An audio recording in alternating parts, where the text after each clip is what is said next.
Right now, let's bring in 11 Alive reporter Ariana Manise. Ariana, this is a pivotal moment for the former president. He opted to skip out on the first GOP presidential debate last night, but that didn't stop anything. We saw the sparks flying last night right away, even without Trump in the room.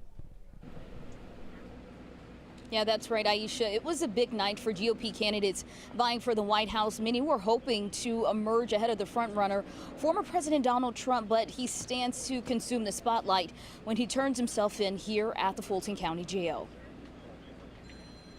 The race for the White House takes flight. In Milwaukee, GOP presidential candidates meeting on the national stage for the first Republican debate. Only 8 candidates qualified. Here to lay out their vision for America. Many using the moment to stand out to voters.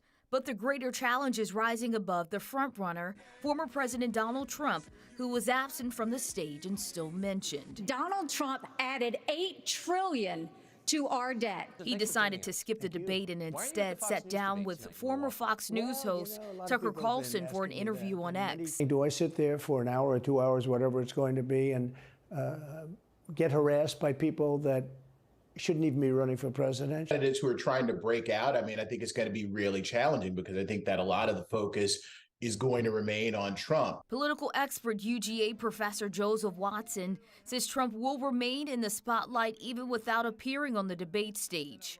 His plans to turn himself into Fulton County authorities a day after the debate stands to overshadow the GOP showdown. With the indictments, with all of this stuff swirling around, and he's still outperforming. Currently, Trump is leading in the polls.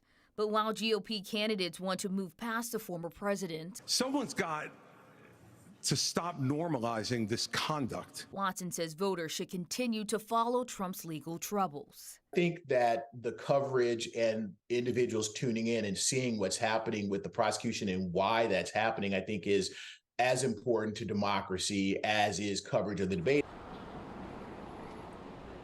Now, Watson goes on to say that those indictments are tied to a democratic process. That's the 2020 presidential election.